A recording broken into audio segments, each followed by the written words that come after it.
我中了8000万，妻子却让我装穷。她让我告诉所有人，炒股亏光了全部积蓄。我不懂，还是照做了。2个月里，亲戚聚餐没人叫我，兄弟借钱绕着我走，我妈打电话都少了。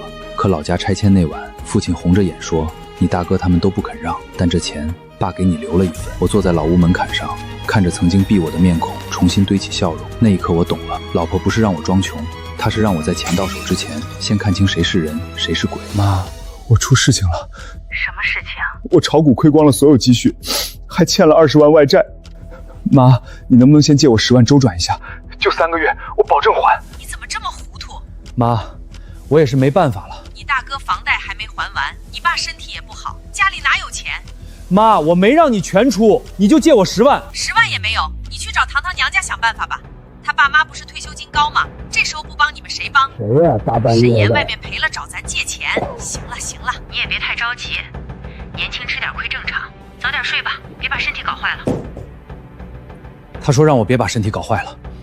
明天继续。你妈电话打完了，接下来是朋友圈亲戚群，你大哥、你小姑、你二叔，一个都别漏，漏一个戏就不真。我是不是挺可笑的？我中了8000万，第一通电话是哭着跟人借钱。不是可笑，是聪明。你现在哭一场，以后就不用哭着被人分钱。明天早上7点发朋友圈，作词我想好了，你照发。你想好了？7点整先发朋友圈，等10分钟，看谁先跳出来，然后按顺序打电话。你大哥、你小姑、你二叔，一个不落。我知道的。话术我已经给你编好了，不用急，照说就行。免提。沈岩，你真亏光了！你不是说你那几10万是存定期吗？什么时候炒的？你怎么不早说？早说有用吗？哥，你手里宽裕的话，能不能先借我5万？3个月，我保证还。我宽裕个屁！我房贷、车贷养孩子哪有钱？你自己想办法。男人跌倒了得自己爬起来，别指望别人。还真是。你看，他信了。他说男人跌倒了得自己爬起来。上个月他跌倒找我借2万的时候，可不是这么说的。拦了，没拦住。哎呦，也太惯着他了。夫妻之间要互相扶持嘛，可别因为钱伤感情。你姐说我是家里最出息的，现在我亏钱了，急着把我们推开。你小姑和你二叔的电话，你妈一会儿会打过来骂你不懂事儿，准备好了。妈，你爸说你朋友圈发了，你发那儿干啥？贤哥他们都看见了，你二叔打电话来我都不好意思说。妈，我没想丢人，我就是告诉大家我现在没钱了，别找我借。你晚上别回来了，你大哥一家要来吃饭，你现在这样大家见面尴尬。我回去吃饭怎么了？我还能开口借钱吗？你哥怎么拒绝你？真困难就找唐彤爸妈，别老盯着自己家里人。妈，我也是你儿子。改天再说吧。怎么会这样？你看看，都齐了，就我们不是家里人。你先去吧，我来。吃完洗碗。爸，你妈说你亏了钱，以后别碰那些了。你大哥他们都在，你现在别回来，过几天等风声过了再说。爸，要是缓不过来呢？爸，菜凉了，先这样。我吃饱了。你爷爷留给你的东西。这是什么？但现在还不能看。你现在的任务是装穷，装到所有人都信。沈岩在家吗？我来收钱。快开门啊！别动，我来。沈岩在家吗？从现在起，你有纠纷了。开门。你是沈岩呢？我是他妻子，你有事儿直接说。欠20万，今天先还5万，利息另算。这不是我签的。你朋友圈自己都承认了，怎么着？有钱住这么好的小区，没钱还？大家都看看啊，这人欠钱不还，住商品房装穷。你说沈岩朋友圈承认，你认识他？网上看到的。哪个网上？哥，算了，这女的不好惹。纸张留下，否则我现在报警说你伪造签名上门威胁。3秒钟，你选。你等着，咱们走着瞧。有什么问题吗？你看这个言字的最后一笔，往右挑。不可能，他是我哥。他也知道你是他弟。喂，沈岩吗？我是老家老梁，你家那片老房子要拆迁摸底了，你爸让你大哥来签字，可我记得你爷爷当年也给你留过份额，你最好回来看一眼，再晚名字就没了。什么时候签？明天上午9点，村委办公室。你自己看。老宅东厢2间，留给次孙沈岩。这是我爷爷的字。你爷爷走后第3年，老邻居偷偷塞给我的。他说你爷爷最放心不下你，现在他们以为你穷，这时候他们对老宅的态度才会露出真样子。他们争了3年，没人告诉我这张纸在哪儿，该我动了。啊，沈岩，喂，你爸说你回老家一趟，老房子村里要登记。登记跟我有什么关系？我不住那儿，我也没户口在村里。你也是家里人嘛，登记的事儿回来看看。我没钱坐车，坐车能要几个钱？5、60块你都没有？我在外面欠着，昨天还是上门讨钱。我怕他们跟着我去老家，到时候丢人的是你们。他爱来不来，少他一个也能签。你们觉得少我也能签，那就别叫我了。我麻烦多，别给老沈家丢人，如你们所愿。听到了，他们想瞒着我签，走，让他们先到，让他们以为你不敢去。说完了，我们再看谁收不了场。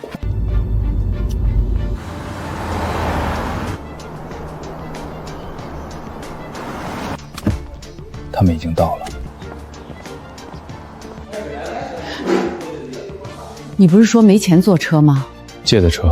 欠债了还摆谱，借车来充面子，也不嫌丢人。就是，别到时候拆迁款没拿到，人家先追到村里来，到时候人家一看，哟，这家人穷成这样，就剩老宅了，还不赶紧抢？人都到齐了，先签吧，我填就行了。家庭内部确认过了？确认过了，我弟也没意见，他欠债呢，顾不上这些。我有意见。二叔，你让开。沈岩，这套老宅不止我爸一个人的份儿，我爷爷当年给我留了东厢2间和院后菜地1半。有材料吗？我想看原件，我爷爷留给我爸的那份原件。他胡说，他现在欠债，见钱眼开，什么爷爷留的，我根本不知道。爸，你跟他讲。这是当年的复印件，东厢厢2院后菜地1半，上面有沈怀先生的签名和手印。如果有这份东西，今天不能直接按户主单独签，需要先确认份额。他胡能说明啥？复印件我明天给你印100份。他们穷疯了，啥事儿做不出来。沈岩，你别把家丑闹到村委，你有事儿回家说不行吗？这些年没人说，不代表没有，也可能是有人不想让他说。唐桑，你少挑拨我们一家人。爸，那您把原件拿出来。沈岩，你就非要逼你爸吗？你爸多大岁数了，你看不见吗？妈，你们说我是家里人，家里人想看自己爷爷留的东西，叫逼人。沈岩，你还真长本事了，你他妈都闹够了没有？别动，把手松开。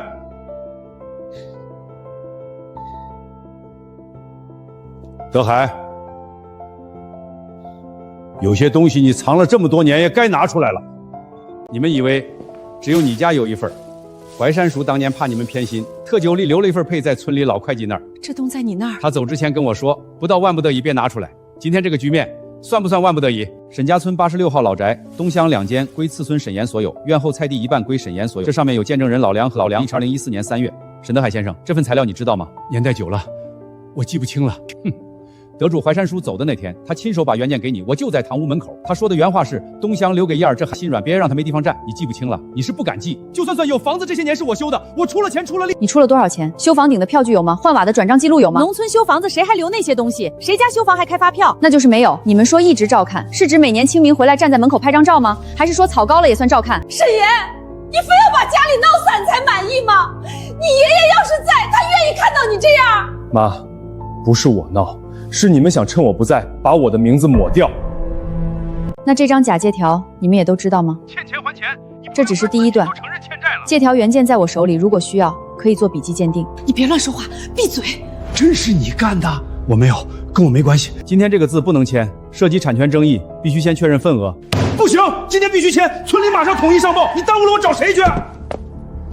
强哥，尾款什么时候结？你胡说什么？嫂子。拿钱的时候你可不是这么说的，强哥，你让我带人去吓唬他，说只要他怕了就不敢回来争房子，借条也是你给我的，你现在装不认识？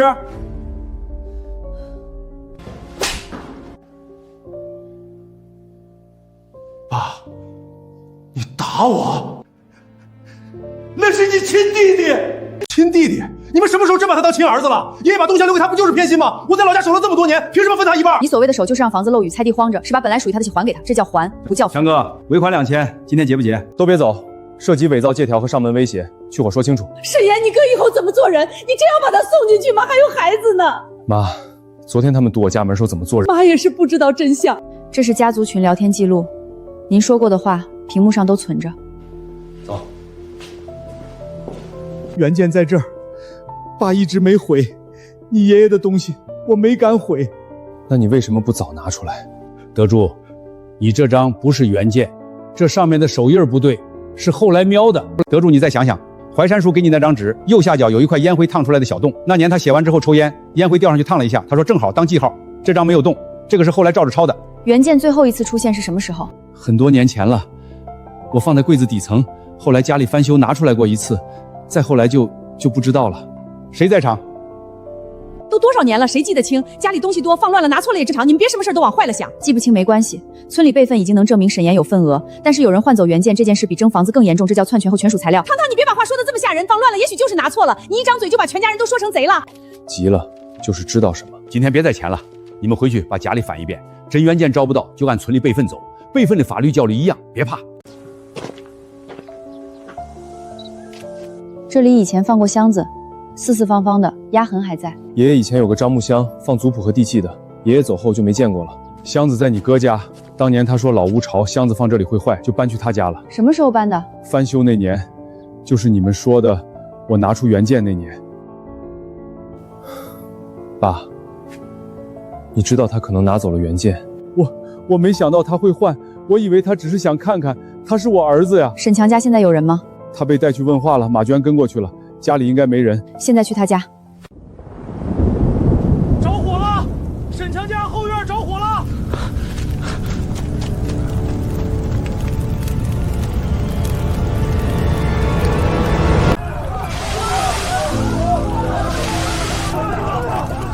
箱子在里面！别进去，火没灭透。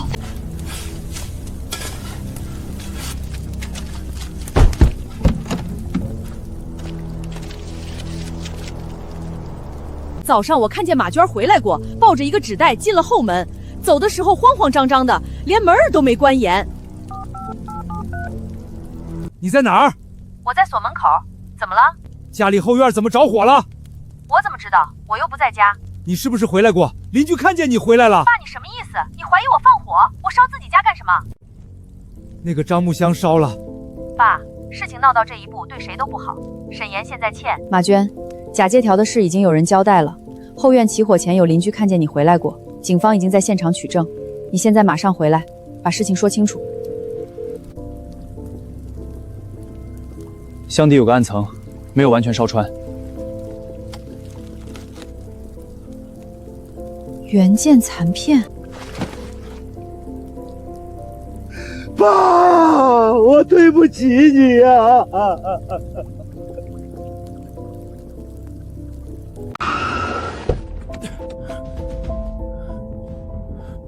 谁让你烧的？谁让我烧的？还不是为了你！要不是你没用，连个弟弟都压不住，我用得着这样吗？你说你什么都办不好，伪造借调被人抓，签字被人挡，我替你擦了多少屁股！我让你拿出来藏好，我让你把箱子搬走藏好，没让你烧。原件真在你那儿。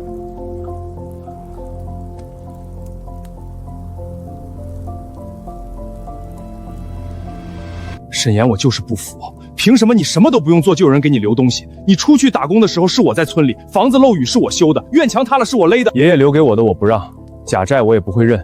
你做过什么，自己去跟警察说清楚。你真要把你亲哥送进去？是你先把我推到门外的。你找人堵我家门的时候，可没想过我是你弟。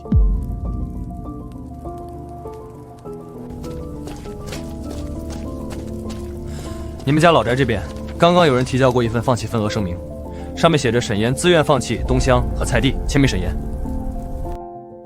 什么时候提交的？谁提交的？今天早上8点半，一个戴口罩的中年女人说沈岩不方便回来，让家里人代交。沈岩，这个手印我们需要核战，如果确认是你的指纹，这份放弃声明在法律上对你很不利。我没有按过，这个手印不是我的。你说没有就没有，手印都在这儿了，你还想赖？天底下哪来那么多人冒充你按手印？这份声明是什么时候提交的？昨天上午11点47分。昨天上午11点47分，你在哪儿？我在家，物业电梯监控、外卖订单记录都能证明我没出门。那就说明不是本人提交。沈岩11点47分人在家里，无法出现在便民中心。万一是他提前按好的呢？他早就想好了要演戏，提前按一个手印让家里人代交，现在翻脸不认，这不是没有可能。你怎么知道是提前按好的？指纹可以鉴定，时间也可以鉴定，按手印时必须附有活体特征，指纹压印时周围的油墨扩散痕迹能判断是当时按的还是提前按的。不是沈岩本人，是沈本人，是一个戴口罩的中年女人，说沈岩欠不方便回来，让家里代交。登记代交的声明姓名时写了何英。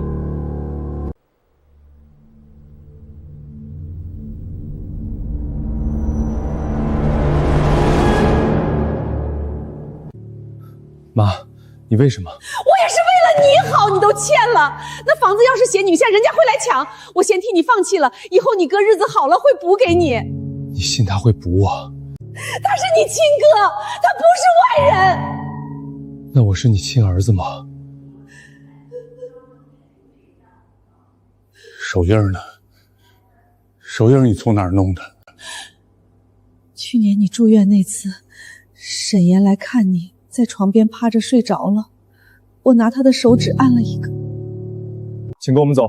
沈岩，妈错了，妈就是一时糊涂，你别让他们带我走，妈都跟你说了，妈都承认了。妈，有事找律师。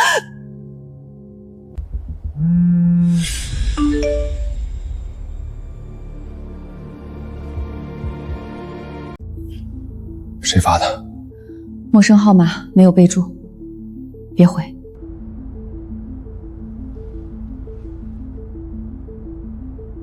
他们知道彩票。你开奖那晚太激动了，在客厅喊了数字，你喊得很大声，我当时在阳台都听见了，不是邻居听见的，是楼下那辆车里坐的人。他们听到我说的数目了，他们知道是我中的。彩票长第二个逼我去彩票附近，老板说那晚开奖之后，薛成接了好几个电话，还把店里的监控回放看了很久。薛成，彩票站老板。对，你那天买票的时候，他应该没认出你，但监控里能看清你的脸。开奖结果出来之后，一对就知道是谁了。所以你让我说破产是为了？是，如果有人知道你中奖了，他们会扑上来；但如果他们只听到一点风声，他们就会怀疑，就会试探，就会出错，我们才有机会看清楚谁在背后。彩票呢？还在卧室抽屉。开奖第二天我就把它存进了银行保管箱，卧室抽屉里的文件袋是空的。你眼不像，因为你知道真票不在家，你就不会怕。你不怕，别人也看不出你是个被逼到墙角的人。你爷爷临走前把你叫到床边，你当时在外地实习没赶回来，他就跟我说东想留个样儿，我当时答应了。可后来你哥结婚，你妈一直说老大在身边，东西该先顾老大，我听了他的，不是不知道对错，拖到他们把我的手印都拿走。你爷爷还有一个小铁柜，在我屋里床底下，我一直没打开过。我现在告诉你他在哪儿，你现在去拿，别让你妈和你哥先回家。沈岩，你别太过分！你真以为自己中了彩票就能把我们全踩死吗？别装了！你那张8987万的彩票，我们早就知道。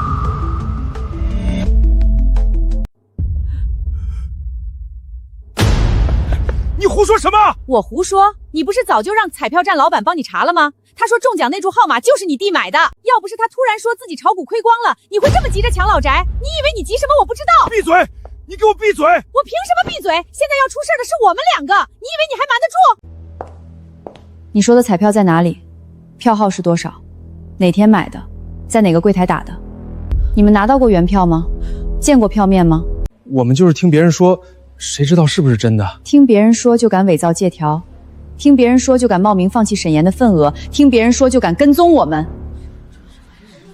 妈，你们要是觉得我是亲人，为什么不先问我一句？为什么第一反应不是替我高兴，而是抢老宅、做假声明、找人堵我家门？别说为我好，这3个字我听够了。跟我走。去家里，现在就去。我在这里看着他们，不会再让他们动了。门锁好的，但有人回来过。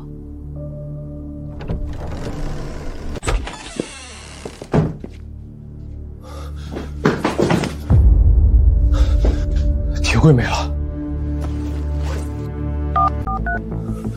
爸，铁柜被人拿走了。不可能，钥匙一直在我身上，没有钥匙怎么开？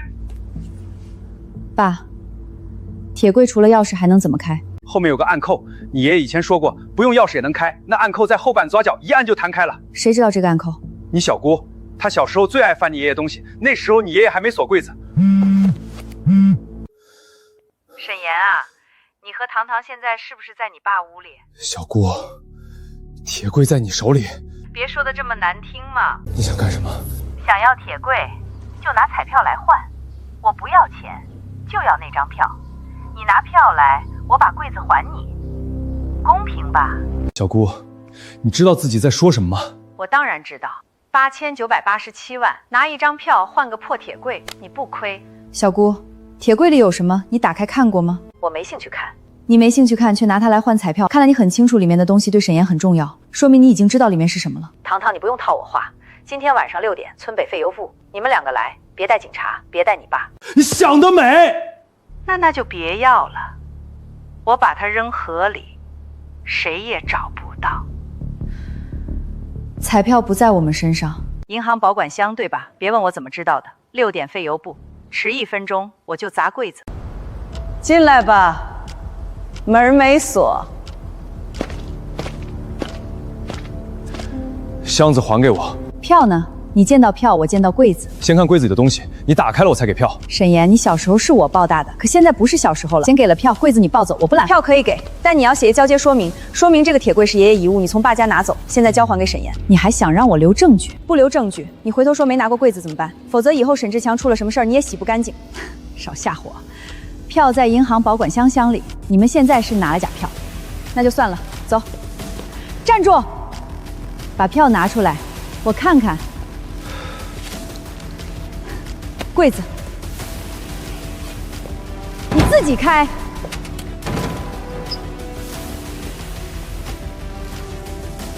这不是那张，号码不对，你耍我！我从没说过这是真票。你们不怕我毁了柜子？你已经没有能毁的了。曾世成，彩票是我的，沈岩，你小时候我还抱过你。你想是谁接你放学的？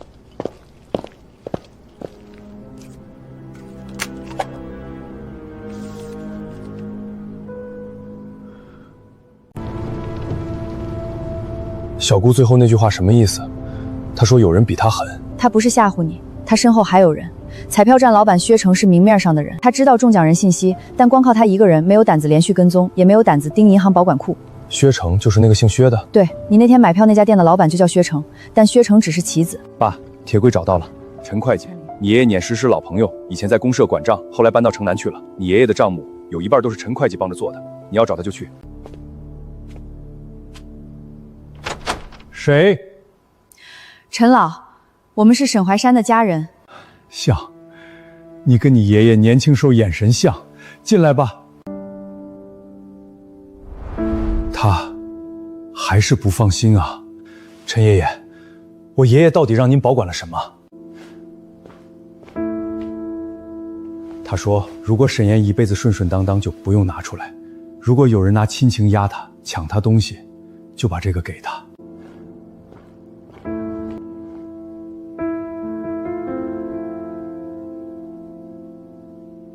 言儿，若你看到这封信，说明你已经被人为难了。东祥和彩礼不是值钱才给你，是怕你无处可退。老大得助而软，凤英最怕老的怨他。若有一天他们拿一家人3个字压你，你记住，亲情不是让你一辈子吃亏的绳子。若有人因横财盯上你，切记不要信姓薛之人。姓薛？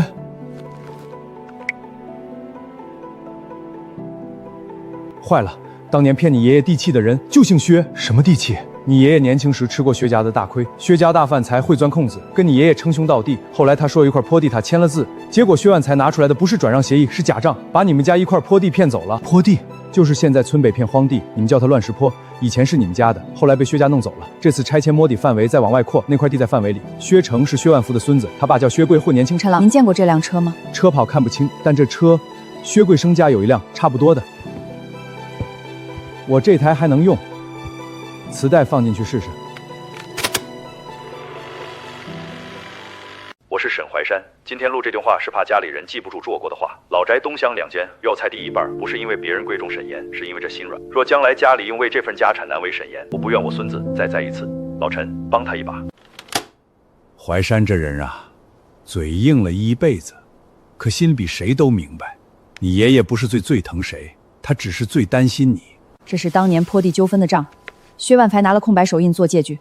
但你爷爷上的墨迹和手印时间对不上，手印是提前按的，字是后来，所以薛成现在盯上了奖，又知道拆迁可能翻出旧账。如果薛家能证明你欠他，或者证明你的彩票来源有问题，他们就能拖住兑奖，拖过60天，票就废了。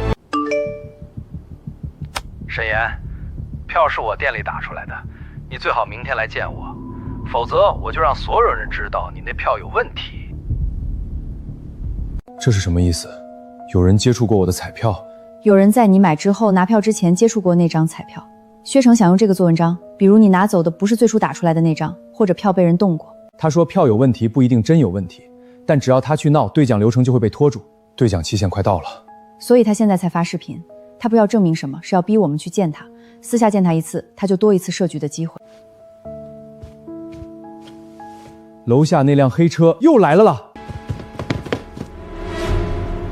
他们跟到这儿了。薛家还是老样子，先下再谈。报警吗？报。发视频威胁我们在南辰老家楼下疑似有人盯梢，请你尽快过来。明天不能去见薛成。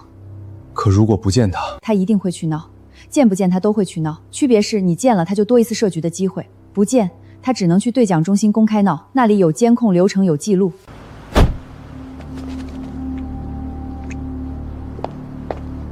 你手上的黑戒指和视频里这只手戴的一模一样。不是我拍的，是薛哥让我跟着的。他说这小子手里有张大票，只要拖过对讲期，那票是废纸。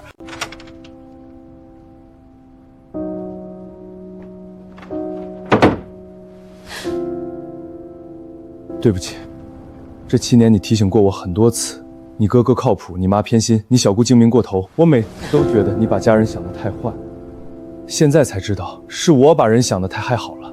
人可以善良，但不能把善良交给谁都能拿走。你爷爷信上写的，亲情不是让人一辈子吃亏的绳子，你记住这就行了。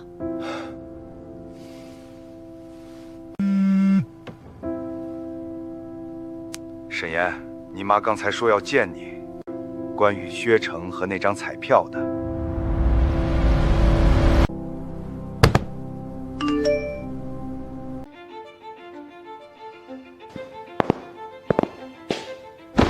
你要说什么？沈岩，你先答应我，你哥那边能不能别追到底？你叫我来还是为了他？不是，妈，这次真是为了你。那天开奖后第2天了，他说你可能中了彩票，我一开始越想越怕。你大哥也说，彩票站老板给他透了话，说你买的那注中了头奖。薛成伟为什么会找我哥？你哥以前跟薛成借过钱。说什么？他跟薛成借过钱？什么时候？强子做生意那几年，外面欠了不少。他找薛成周转，越欠越多，120万！你为什么不告诉我？告诉你有什么用？拿不出来。薛成有没有让你们做过什么？他说，如果想保住强子，就让谁拿不到钱，只要票过期，他就不收强子的礼。你哥说，只要想先把老宅签下来，再逼你交那份放弃声明的。我的手印，是你早就准备好的。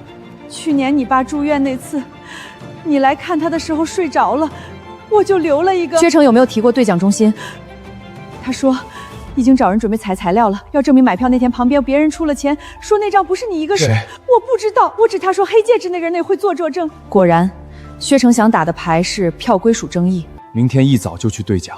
沈岩，妈都告诉你了，不能，能不能？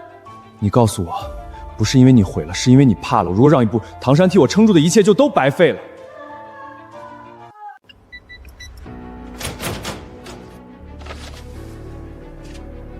开吧。还在。走。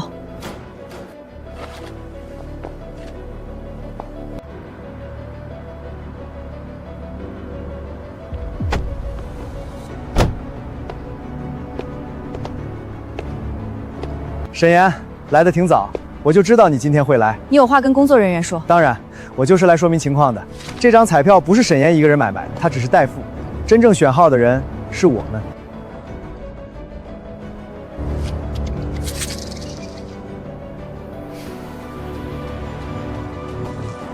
涉及大奖权属争议，需要先核验材料，兑奖流程会暂时中断。我们也申请同步提交证据，包括票付款记录、现场监控截图、跟踪证据、伪造债务材料。暂缓兑奖。有人实名举报，这张中奖彩票涉嫌被盗。我实名举报，这张彩票不是沈岩自己买的，是我们几个人合买的，他只是帮忙付了。号码是我选的，钱也是我出的，沈岩就是跑腿。请把举额人姓名、身份证件、举报内容全部登记在案。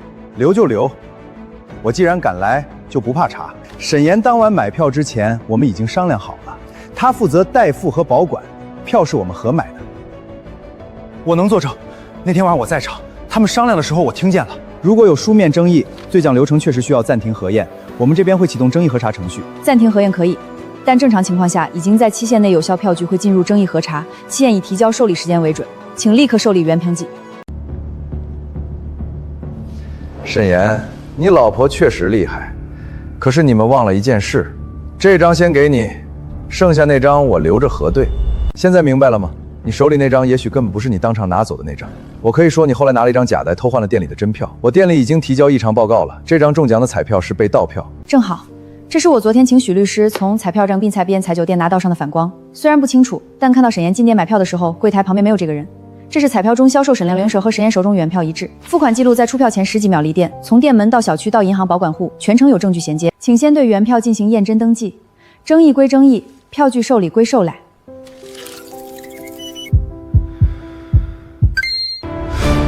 票据真实，已在期限内受理，后续奖金发放等待争议调查结果。你去哪儿？说我欠薛成100多万，说我被他逼着做这些，说妈帮我拿了沈岩的手印，说你们这些年嘴上一碗水端平，其实谁也没管我死活。你欠可以说，你缺钱可以商量，可你不能胳膊往地身上招。他们把钱多万给我还债，怎么了？你为什么一定要把沈岩拖死？只为了沈强那点120万，值得你动用这么多人手伪造这么多材料？当然不止，你盯的不只是那张彩票，你盯的是乱石坡那块你爷爷当年从沈怀山手里骗走的地。老东西，你少管闲事！爷爷薛万才当年用空白手印骗分沈家的坡地，你爸薛贵生后来拿着那张假据去村里闹过，想把那块地彻底变成薛家的。老实饭，你少我这掐棍！乱石坡涉及历史争议，沈怀山当年提交的申诉材料还在，虽然没有最终解决，但底子是沈家的。放屁！当年那张借据，墨迹在前，手印在后，空白手印被填了字，墨色压住了手印的边缘。这套路，你们薛家用了3代。爸，票，没事吧？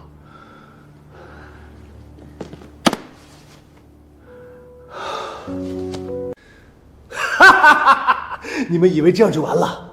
我爸已经去村里了，沈家老宅和乱石坡，谁也别想登记成功。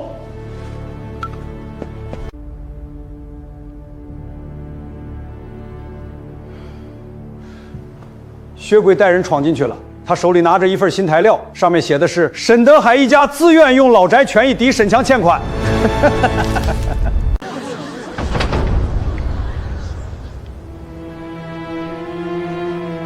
我什么时候签过这个？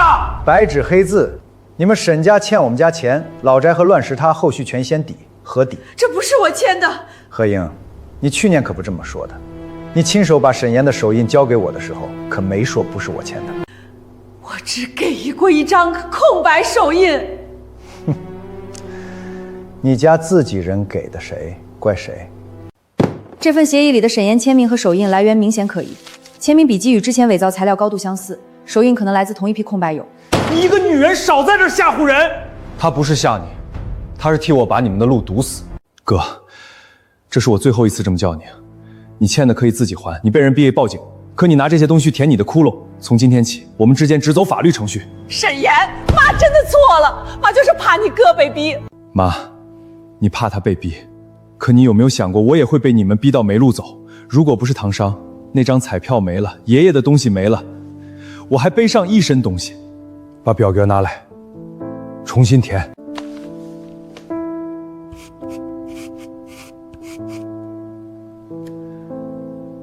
这是你爷爷早就给你的。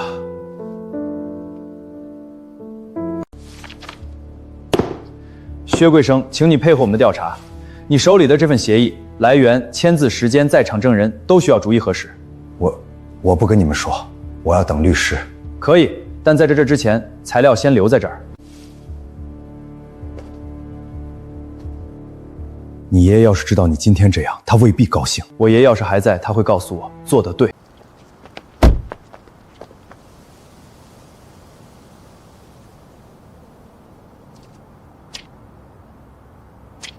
沈岩，你跟爸说一下，我没想把事儿弄成这样。哥，你找薛成借的时候，找黑夹克伪造借的时候，让妈搞我的手印的时候，你有没有想过站在面前说我面相？我想把事儿弄成这样。这个家散了，不是散了，是把该还的还了。你爷爷当年说的没错，你心软，但你不软的时候比谁都硬。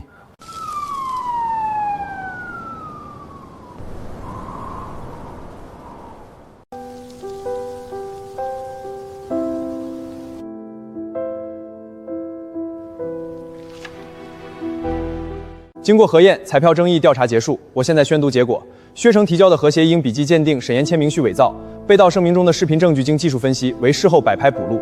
当天同一端的出票序列与沈岩持有票完全一致，不存在替换或篡改。以上材料全部被认定为虚假证据。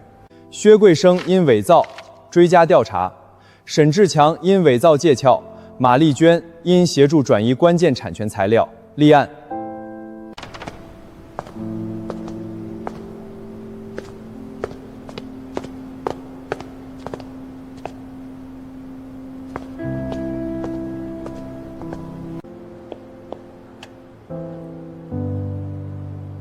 对不起，都是我的错。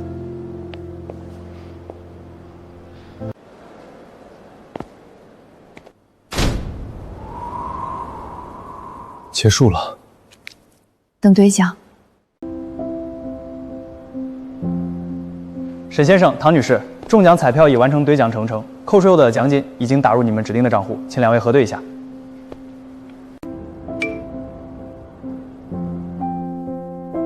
沈岩，看看数。我不敢看了，你帮我看。想好第一笔钱怎么花了吗？先把你想开的甜品店买下来。你不是说要先还房？房会还，爸那边该尽的责任也会尽，但这一次先轮到你。你替我撑了2个月，从装穷那天到今天，你没睡过一个整觉。店是你要开的，钱就该先花在你身上。唐商，从装穷那天到现在，你替我扛了多少？我不扛，谁扛？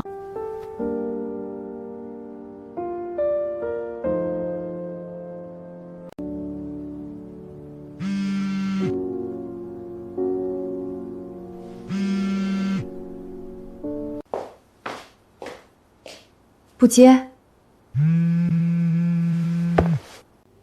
沈岩，妈，妈就是想看看你，不闹，就是想看看你瘦了没，过得好不好。妈，我很好，甜品店下周开业，你要是愿意来，我人接你。但家里的事已经走法律程序，该追究的我还是会追究。知道了，妈不逼你。你妈会来吗？来了就是来了，不来也没关系。现在她来不来都不会影响我怎么选。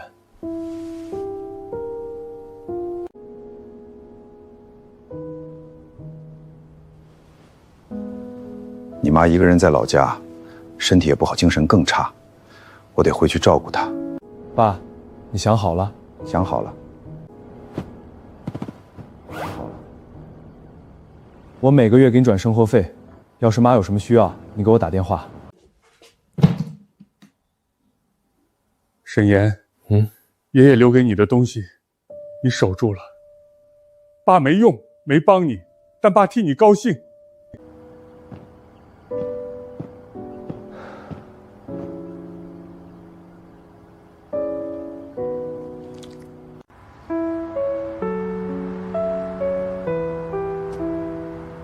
这话是不是太傲了？客人看了会不会觉得这家店门槛高？不傲，这是咱们用2个月换来的。你用2个月把家底看清楚了，该信谁不该信谁。我用2个替你挡了所有子弹，写这句话值。2个月前你让我装穷的时候，我还在想这辈子是不是完了。现在呢？现在觉得装穷那晚是我这辈子最幸运的一晚。我说真的。我知道，过来帮我擦桌子，明天开业，每张桌子至少3遍。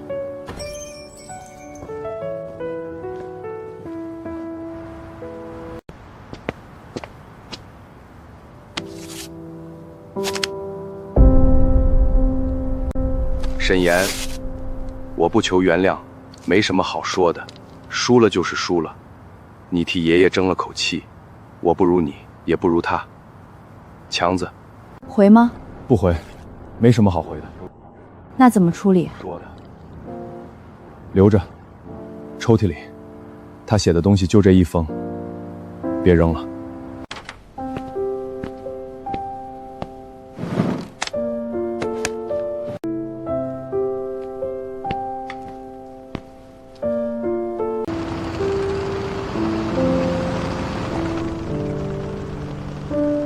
难受吗？有点儿。小时候爷爷在东乡教我下棋，窗台上还有他用刀刻的棋盘线，手指顺着线走，刚好放下一切也没了。棋盘线带不走，但东西能带走。你爷爷留给你的不是墙，是底气。墙拆了，底气又不会塌。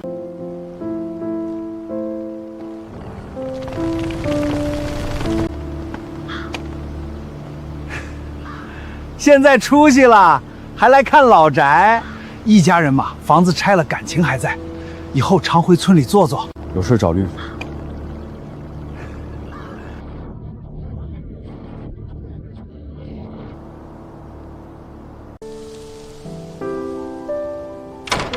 乱世坡的事定了，历史材料核验通过，薛家那边涉及的权益份额全部剔除。你作为沈怀山指定的继承受益人，有优先确权资格。老梁叔，我不要地，不要地，那权益折现也行，数目不算小。折现之后，捐一半给村里的老人食堂，另一半留给陈会计养老。他替我爷爷保管材料这么多年，该拿的。你知道那地折现多少钱吗？不是小数。知道，但这不是我的钱，是我爷爷的。他走的时候最放心不下的是村里那些老伙计，跟他下棋的，一起喝过酒的。他要是还在，也会这么做。我不能拿他留下的东西过自己的好日子。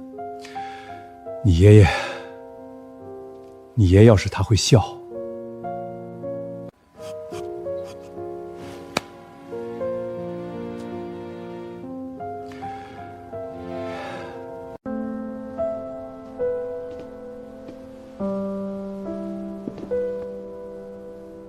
你妈做的，非让我带来。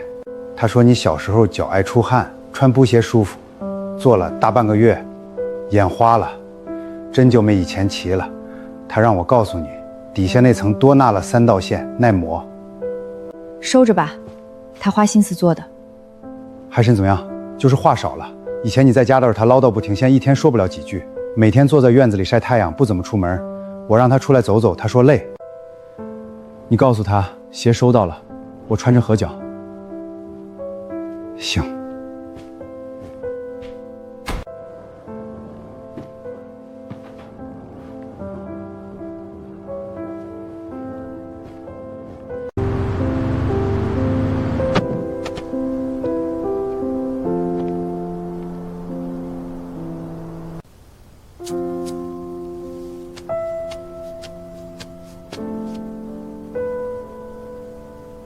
爷爷，东乡我没让出去，菜店我也拿回来了，薛家账平了，外婆捡现的钱给葛顺的老人食堂，一半给了陈会计。妈老了，爸没以前那么事儿了，唐帆的店开了，生意还行，枣树种上了，刚发芽，还没长高。你信上写的我都记着。你说亲情不是让人一辈子吃亏的绳子，以前我不懂，总觉得退一步就能换来和气，让一次就能换来体谅。现在我懂了，人退了就没地方站，我不退了，你留给我的东西我守住了。走了，下次带糖糖一起来看你。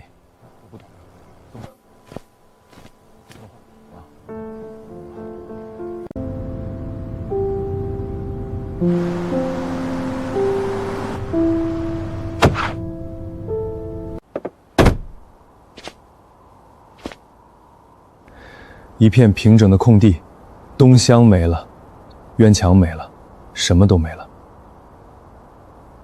爷，你留给我的不是房子，是底气。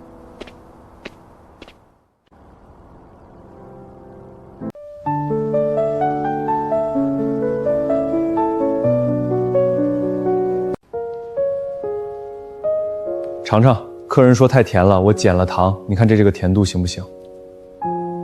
还好，不腻，栗子味够浓。那是你嘴甜，吃什么都觉得好。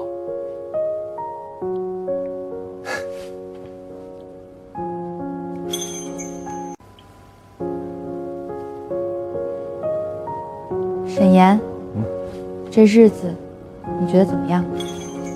挺好，不用装了，不用怕了，没人上门讨了，你也不用半夜给我盯楼下了。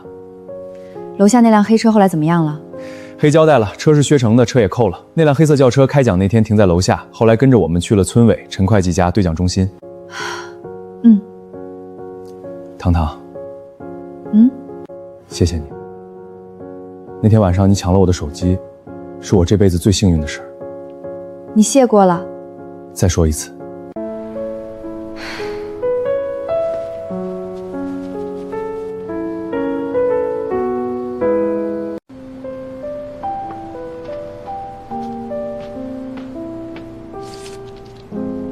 老梁儿子结婚，让我当证婚人，挺好，去。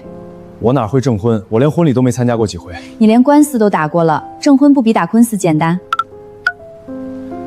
梁叔，我当证婚人不够格吧？收到请柬了吧？够。你是沈怀山的孙子，这件事全村都知道。你爷爷当年是我证婚人，现在轮到你，这叫传承。你来不来？来。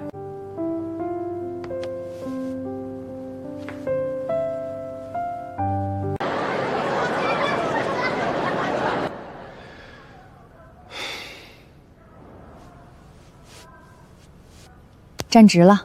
下面有请证地人沈岩先生。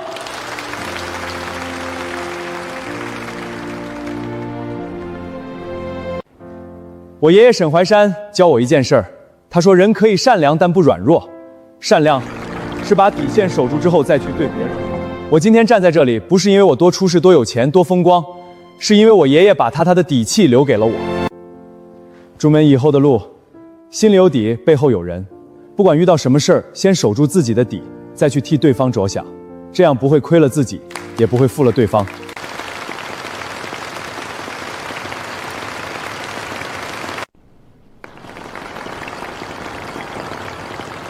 我刚刚说的怎么样？还不错。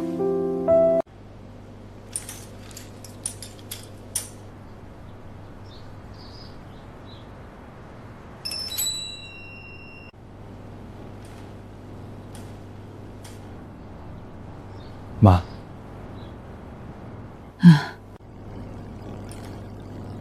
阿姨，糖糖，你忙你的，不用管我，我就坐一会儿。挺好。你以前就说想开个店，妈还笑你做梦，说你一个理工男懂什么甜品，那时候妈一当真。那时候是做梦，现在不是了。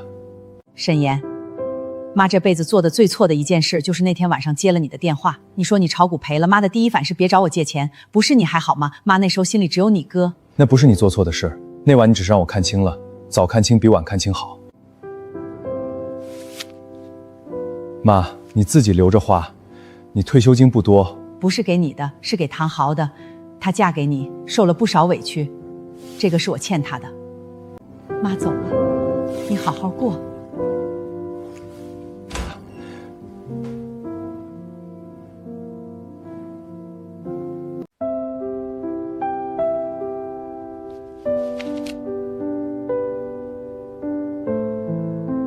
薛营犯事被处罚金，赔偿沈岩各项师共计35万，包括假借条期间劳工费、诉讼期间产的交通和材料费用。这笔钱已经划到你账户里了。另外，彩票争议期间你们爹付的诉讼费用，法院判决由薛成承担，大概2万出头，稍晚几天到账。知道了。这笔钱你打算怎么处理？是存起来，还是有其他安排？赔偿款捐给村里修路，不花徐家的钱。35万都捐了，修路不是小工程，但35万不够整条路，你可以考虑留一部分做别的用途。捐了，不够村里再凑，多少算我一份。薛家的钱我花着脏，他不是被法院判了不得不掏，这钱落在账户里，我每次看见都会想起来那些事儿，捐掉，干净。行，我帮你走手续，款项定向捐赠到沈家村道路硬化项目。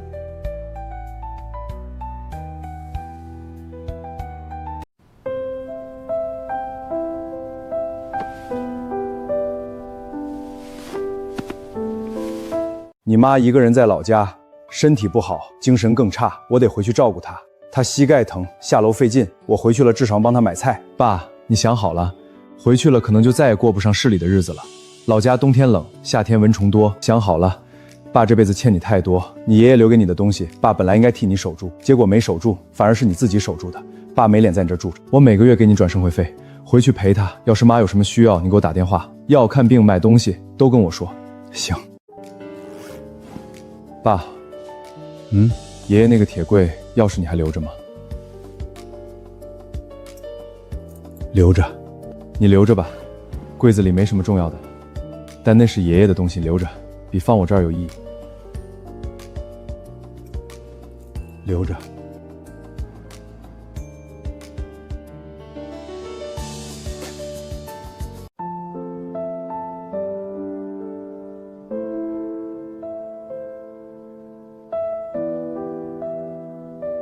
以前这块地是我家的院子，院子里有一棵枣树，不是后来种的那棵，是更早的那棵。爷爷说那棵枣树是他爹种下的，比他年纪还大，夏天树荫能半个院子。后来呢？后来盖房子的时候砍了，爷爷说不砍不行，房子没地方放。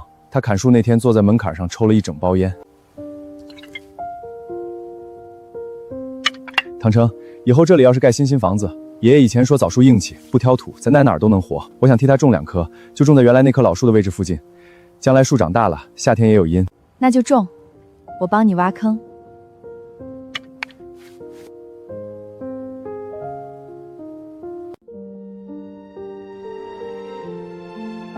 敬过去1年，敬未来，敬沈怀山。他要是看到今天，该笑了。他孙子把他没办成的事儿办成了，他肯定在笑。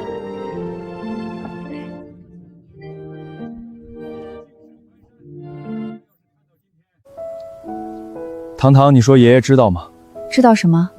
知道我没把东乡让出去，知道菜地我拿回来了，知道我把乱世坡折了线捐给了老人食堂和陈会计，知道我还在这里种了2棵枣树。知道，你心里想什么他都知道。你现在做的每一件事都在证明你听进去了。你怎么知道？因为你爷爷那封信里写的，你跟你现在能落脚，你就在这里种了2棵树。他写守住自己的底线，你就在那些人为难你的时候站住了，这还不算知道。